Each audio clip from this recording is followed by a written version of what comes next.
ಸ್ನೇಹಿತರೆ, ಪ್ರತಿದಿನ ಬೆವರು ಹರಿಸಿ ದುಡಿಯುವ ನಮ್ಮಂಥ ಸಾಮಾನ್ಯ ಜನರಿಗೆ ವಯಸ್ಸಾದ ಮೇಲೆ ಯಾರ ಹತ್ತಿರವೂ ಕೈಯೊಡ್ಡದೆ ಸ್ವಾವಲಂಬಿಯಾಗಿ ಬದುಕುವುದಕ್ಕೆ ದಿನಕ್ಕೆ ಕೇವಲ 7 ರೂಪಾಯಿ ಉಳಿತಾಯ ಮಾಡಿದರೆ ಸಾಕು ಎಂದರೆ ನೀವು ನಂಬುತ್ತೀರಾ? ಹೌದು, ಕೇವಲ 7 ರೂಪಾಯಿ. ನೀವು ದಿನಕ್ಕೆ ಕುಡಿಯುವ 1 ಕಪ್ ಟೀ ವೆಚ್ಚಕ್ಕಿಂತಲೂ ಕಡಿಮೆ ಹಣದಲ್ಲಿ ನಿಮ್ಮ ವೃದ್ಧಾಪ್ಯದ ಇಡೀ ಜೀವನವನ್ನು ಸಂಪೂರ್ಣವಾಗಿ ಭದ್ರಪಡಿಸಿಕೊಳ್ಳಬಹುದು. ಅಷ್ಟೇ ಅಲ್ಲ, ನೀವು ಇಲ್ಲದಿದ್ದರೂ ನಿಮ್ಮ ಕುಟುಂಬಕ್ಕೆ ಬರೋಬ್ಬರಿ 8.25 ಲಕ್ಷ ರೂಪಾಯಿಗಳ ಸುರಕ್ಷತೆ ಸಿಗುತ್ತದೆ. ಇದು ಹೇಗೆ ಸಾಧ್ಯ? ಕೇಂದ್ರ ಸರ್ಕಾರದ ಈ ಅದ್ಭುತ ಯೋಜನೆ ಯಾವುದು? ಈ ಯೋಜನೆಯ ಸಂಪೂರ್ಣ ಲಾಭವನ್ನು ಪ್ರತಿಯೊಬ್ಬ ಕನ್ನಡಿಗನೂ ಹೇಗೆ ಪಡೆಯಬಹುದು ಎನ್ನುವುದನ್ನು ಈ ವಿಡಿಯೋದಲ್ಲಿ ಅತ್ಯಂತ ಸರಳವಾಗಿ ತಿಳಿಸಿಕೊಡುತ್ತೇನೆ. ಡಿಜಿಟಲ್ ಕನ್ನಡಿಗ ಯೂಟ್ಯೂಬ್ ಚಾನೆಲ್ನ ಸಮಸ್ತ ಪ್ರೀತಿಯ ವೀಕ್ಷಕರಿಗೂ ಆತ್ಮೀಯ ಸ್ವಾಗತ. ನಮಸ್ಕಾರ ಬಂಧುಗಳೇ. ನಾವು ಯೌವನದಲ್ಲಿದ್ದಾಗ, ಶಕ್ತಿ ಇದ್ದಾಗ ಎಷ್ಟೋ ಕಷ್ಟಪಟ್ಟು ದುಡಿಯುತ್ತೇವೆ. ಪ್ರತಿಯೊಂದು ರೂಪಾಯಿಯನ್ನು ರಕ್ತ ನೀರು ಮಾಡಿ ಸಂಪಾದಿಸುತ್ತೇವೆ. ಆದರೆ ಒಮ್ಮೆ ಯೋಚನೆ ಮಾಡಿ, ನಮಗೆ 60 ವರ್ಷ ತುಂಬಿದ ಮೇಲೆ ಶರೀರದಲ್ಲಿ ಮೊದಲಿನಂತೆ ದುಡಿಯುವ ಶಕ್ತಿ ಇಲ್ಲದಿದ್ದಾಗ ಪರಿಸ್ಥಿತಿ ಏನು? ನಮ್ಮ ದಿನನಿತ್ಯದ ಅಡುಗೆ ಖರ್ಚು, ತಿಂಗಳ ಆಸ್ಪತ್ರೆ ವೆಚ್ಚ, ಗಿಡಮೂಲಿಕೆ ಔಷಧಿಗಳ ಖರ್ಚಿಗೆ ನಾವು ಯಾರ ಬಳಿ ಕೈಯೊಡ್ಡಬೇಕು? ಮಕ್ಕಳ ಮೇಲೆ ಅಥವಾ ಬೇರೆಯವರ ಮೇಲೆ ಆಧಾರವಾಗಿರಬೇಕಾ? ಖಂಡಿತ ಇಲ್ಲ. ಪ್ರತಿಯೊಬ್ಬ ವ್ಯಕ್ತಿಯೂ ತನ್ನ ವೃದ್ಧಾಪ್ಯದಲ್ಲಿ ಅತ್ಯಂತ ಗೌರವದಿಂದ ಸ್ವಾವಲಂಬಿಯಾಗಿ ಬದುಕಬೇಕು ಎನ್ನುವುದೇ ಈ ಯೋಜನೆಯ ಮುಖ್ಯ ಉದ್ದೇಶ. ಇದಕ್ಕಾಗಿಯೇ ಕೇಂದ್ರ ಸರ್ಕಾರವು ಅಟಲ್ ಪಿಂಚಣಿ ಯೋಜನೆಯನ್ನು ಜಾರಿಗೆ ತಂದಿದೆ. ಬಂಧುಗಳೇ, ಮೊದಲಿಗೆ ಈ ಯೋಜನೆ ಯಾರಿಗೆ ಮೀಸಲಾಗಿದೆ ಎನ್ನುವುದನ್ನು ಸ್ಪಷ್ಟವಾಗಿ ಅರ್ಥ ಮಾಡಿಕೊಳ್ಳೋಣ. ನಮ್ಮ ದೇಶದಲ್ಲಿ ದೊಡ್ಡ ದೊಡ್ಡ ಸರ್ಕಾರಿ ನೌಕರರಿಗೆ ಅಥವಾ ಖಾಸಗಿ ಕಂಪನಿಗಳಲ್ಲಿ ದೊಡ್ಡ ಹುದ್ದೆಯಲ್ಲಿ ಇರುವವರಿಗೆ ನಿವೃತ್ತಿಯ ನಂತರ ಪಿಂಚಣಿ ಸೌಲಭ್ಯ ಸಿಗುತ್ತದೆ. ಆದರೆ ದಿನವಿಡೀ ಬೆವರು ಹರಿಸಿ ದುಡಿಯುವ ನಮ್ಮಂಥ ಅಸಂಘಟಿತ ವಲಯದ ಕೋಟ್ಯಾಂತರ ಜನರ ಕಥೆ ಏನು? ನಮ್ಮ ದಿನಗೂಲಿ ಕಾರ್ಮಿಕರು, ಕೃಷಿ ಕೂಲಿ ಆಳುಗಳು, ಸಣ್ಣ ಮತ್ತು ಅತಿ ಸಣ್ಣ ರೈತರು, ಕಟ್ಟಡ ಕಾರ್ಮಿಕರು, ಆಟೋ ಮತ್ತು ಟ್ಯಾಕ್ಸಿ ಚಾಲಕರು, ಬೀದಿ ಬದಿ ವ್ಯಾಪಾರಿಗಳು, ಗಾರ್ಮೆಂಟ್ಸ್ ನೌಕರರು ಹಾಗೂ ಮನೆ ಕೆಲಸ ಮಾಡುವ ಅಕ್ಕಪಕ್ಕದ ಶ್ರಮಜೀವಿಗಳು, ಇವರೆಲ್ಲರಿಗೂ ನಿವೃತ್ತಿಯ ನಂತರ ಯಾವುದೇ ನಿಯಮಿತ ಆದಾಯ ಇರುವುದಿಲ್ಲ. ಇಂತಹ ಕೋಟ್ಯಾಂತರ ಜನರ ವೃದ್ಧಾಪ್ಯದ ಜೀವನಕ್ಕೆ ಸಾಮಾಜಿಕ ಮತ್ತು ಆರ್ಥಿಕ ಭದ್ರತೆ ನೀಡುವುದಕ್ಕಾಗಿಯೇ ಕೇಂದ್ರ ಸರ್ಕಾರವು ಈ ಯೋಜನೆ ರೂಪಿಸಿದೆ.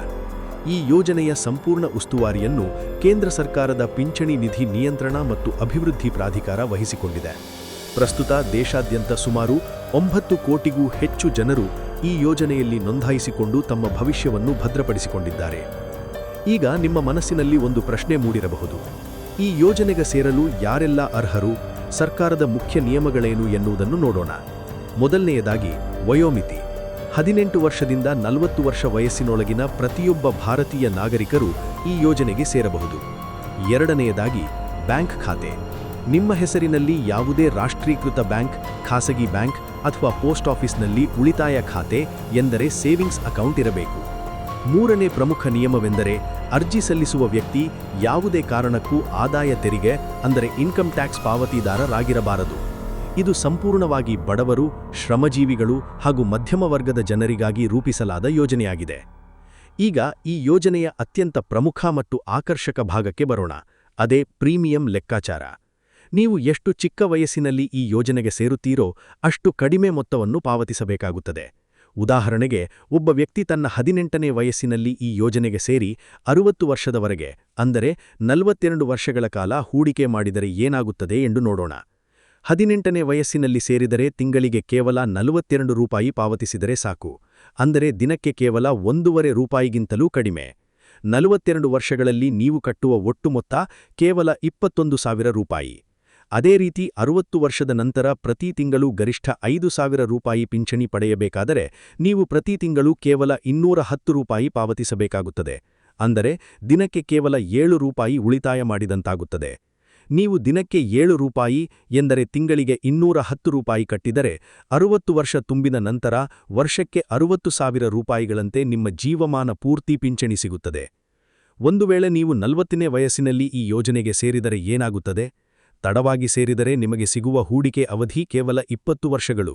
ಆಗ 5,000 ರೂಪಾಯಿ ಪಿಂಚಣಿಗಾಗಿ ಪ್ರತಿ ತಿಂಗಳಿಗೆ 9,144 ರೂಪಾಯಿಗಿಂತ ಹೆಚ್ಚು ಅಂದರೆ 1,454 ರೂಪಾಯಿ ಪಾವತಿಸಬೇಕಾಗುತ್ತದೆ. ಆದ್ದರಿಂದ ನಿಮ್ಮ ಮನೆಯಲ್ಲಿರುವ ಯುವಕ ಯುವತಿಯರು ಎಷ್ಟು ಬೇಗ ಈ ಯೋಜನೆಗೆ ಸೇರುತ್ತಾರೋ ಅಷ್ಟು ಕಡಿಮೆ ವೆಚ್ಚದಲ್ಲಿ ಹೆಚ್ಚಿನ ಲಾಭ ಪಡೆಯಬಹುದು. ಸ್ನೇಹಿತರೆ, ಈ ಯೋಜನೆಯ ಮತ್ತೊಂದು ಅದ್ಭುತ ವಿಶೇಷತೆ ಎಂದರೆ ಇದರಲ್ಲಿರುವ ತ್ರಿವಳಿ ಸುರಕ್ಷತಾ ಸೌಲಭ್ಯ. ಮೊದಲ ಹಂತದಲ್ಲಿ ನೀವು 60 ವರ್ಷ ತುಂಬಿದ ನಂತರ ಜೀವಂತವಾಗಿದ್ದಾಗ ನಿಮಗೆ ಪ್ರತಿ ತಿಂಗಳು 5,000 ರೂಪಾಯಿ ಪಿಂಚಣಿ ನೇರವಾಗಿ ನಿಮ್ಮ ಬ್ಯಾಂಕ್ ಖಾತೆಗೆ ಜಮೆಯಾಗುತ್ತದೆ. ಎರಡನೇ ಹಂತದಲ್ಲಿ ಪಿಂಚಣಿ ಪಡೆಯುತ್ತಿರುವ ವ್ಯಕ್ತಿ ದುರದೃಷ್ಟವಶಾತ್ ಮೃತಪಟ್ಟರೆ ಅವರ ಪತಿ ಅಥವಾ ಪತ್ನಿಗೆ ಅದೇ ಪಿಂಚಣಿ ಮೊತ್ತ ಜೀವಮಾನ ಪೂರ್ತಿ ಸಿಗುತ್ತದೆ. ಮೂರನೇ ಹಂತದಲ್ಲಿ ಗಂಡ ಮತ್ತು ಹೆಂಡತಿ ಇಬ್ಬರೂ ಮೃತಪಟ್ಟರೆ ಯೋಜನೆಗೆ ನೋಂದಾಯಿಸಿದ ನಾಮಿನಿಗೆ ಅಂದರೆ ನಿಮ್ಮ ಮಕ್ಕಳಿಗೆ ಅಥವಾ ವಾರಸುದಾರರಿಗೆ ಸರ್ಕಾರವು ಬರೋಬ್ಬರಿ 8.5 ಲಕ್ಷ ರೂಪಾಯಿಗಳ ಕಾರ್ಪಸ್ ನಿಧಿಯನ್ನು ಒಟ್ಟಿಗೆ ಹಿಂತಿರುಗಿಸುತ್ತದೆ. ಇತ್ತೀಚಿನ ಸರ್ಕಾರಿ ವರದಿಯ ಪ್ರಕಾರ ಒಂದೇ ವರ್ಷದಲ್ಲಿ ಬರೋಬ್ಬರಿ 1,35,00,000ಕ್ಕೂ ಹೆಚ್ಚು ನವ ಚಂದಾದಾರರು ಈ ಯೋಜನೆಗೆ ಸೇರ್ಪಡೆಯಾಗಿದ್ದಾರೆ. ಆದರೆ ಪ್ರಸ್ತುತ ಇರುವ 9 ಕೋಟಿ ಚಂದಾದಾರರಲ್ಲಿ 80%ಕ್ಕಿಂತ ಹೆಚ್ಚು ಜನರು ಕೇವಲ 1,000 ರೂಪಾಯಿ ಪಿಂಚಣಿ ಸ್ಲ್ಯಾಬ್ನಲ್ಲಿ ಇದ್ದಾರೆ. ಇಂದಿನ ಬೆಲೆ ಏರಿಕೆ ಮತ್ತು ಆಸ್ಪತ್ರೆ ವೆಚ್ಚಗಳನ್ನು ಗಮನಿಸಿದರೆ ಇನ್ನು 20-30 ವರ್ಷಗಳ ನಂತರ ಸಿಗುವ 1,000 ರೂಪಾಯಿ ಜೀವನ ನಿರ್ವಹಣೆಗೆ ಸಾಕಾಗುವುದಿಲ್ಲ. ಆದ್ದರಿಂದ ನೀವು ಕೂಡಲೇ ನಿಮ್ಮ ಬ್ಯಾಂಕಿಗೆ ತೆರಳಿ ನಿಮ್ಮ ಪಿಂಚಣಿ ಮಿತಿಯನ್ನು 1,000 ರೂಪಾಯಿಯಿಂದ 5,000 ರೂಪಾಯಿಗೆ ಹೆಚ್ಚಿಸಿಕೊಳ್ಳಿ. ಅಷ್ಟೇ ಅಲ್ಲದೆ ಸಾರ್ವಜನಿಕರ ಬೇಡಿಕೆಯನ್ನು ಪರಿಗಣಿಸಿ ಗರಿಷ್ಠ ಪಿಂಚಣಿ ಮಿತಿಯನ್ನು 5,000ದಿಂದ 10,000ಕ್ಕೆ ಹೆಚ್ಚಿಸುವ ಕುರಿತು ಸರ್ಕಾರ ಗಂಭೀರವಾಗಿ ಪರಿಶೀಲಿಸುತ್ತಿದೆ. ಸ್ನೇಹಿತರೆ, ನಿಮಗೊಂದು ಪ್ರಶ್ನೆ. ನಿಮ್ಮ ಮನೆಯಲ್ಲಿ ಈಗಾಗಲೇ ಈ ಯೋಜನೆಯನ್ನು ಯಾರೆಲ್ಲ ಪ್ರಾರಂಭಿಸಿದ್ದೀರಾ ಅಥವಾ ಇಂದೇ ಈ ಯೋಜನೆಯನ್ನು ಪ್ರಾರಂಭಿಸಲು ನಿರ್ಧರಿಸಿದ್ದೀರಾ? ಕಮೆಂಟ್ ಮಾಡಿ ನಮಗೆ ಖಂಡಿತ ತಿಳಿಸಿ. ಈ ಮಾಹಿತಿ ನಿಮ್ಮ ಕುಟುಂಬದ ಹಾಗೂ ಸ್ನೇಹಿತರ ಭವಿಷ್ಯಕ್ಕೆ ಅತ್ಯಂತ ಉಪಯುಕ್ತವಾದದ್ದು. ತಕ್ಷಣವೇ ನಿಮ್ಮ ಹತ್ತಿರದ ಬ್ಯಾಂಕ್ ಅಥವಾ ಪೋಸ್ಟ್ ಆಫೀಸಿಗೆ ಭೇಟಿ ನೀಡಿ ಅರ್ಜಿ ಸಲ್ಲಿಸಿ. ಈ ವಿಡಿಯೋದಲ್ಲಿ ನೀಡಿದ ಮಾಹಿತಿ ನಿಮಗೆ ಇಷ್ಟವಾಗಿದ್ದರೆ ದಯವಿಟ್ಟು ವಿಡಿಯೋವನ್ನು ಲೈಕ್ ಮಾಡಿ ಹಾಗೂ ನಿಮ್ಮ ಬಂಧು ಮಿತ್ರರೊಂದಿಗೆ ಶೇರ್ ಮಾಡಿ. ನಮ್ಮ ಡಿಜಿಟಲ್ ಕನ್ನಡಿಗ ಯೂಟ್ಯೂಬ್ ಚಾನೆಲ್ಗೆ ಇನ್ನೂ ಸಬ್ಸ್ಕ್ರೈಬ್ ಆಗದಿದ್ದರೆ ಈಗಲೇ ಸಬ್ಸ್ಕ್ರೈಬ್ ಬಟನ್ ಹಾಗೂ ಬೆಲ್ ಐಕಾನ್ ಕ್ಲಿಕ್ ಮಾಡಿ. ನಿಮ್ಮ ಬೆಂಬಲವೇ ನಮಗೆ ಇಂತಹ ಉತ್ತಮ ಮಾಹಿತಿಗಳನ್ನು ತರಲು ಸ್ಫೂರ್ತಿ. ಧನ್ಯವಾದಗಳು. ಜೈ ಹಿಂದ್, ಜೈ ಕರ್ನಾಟಕ.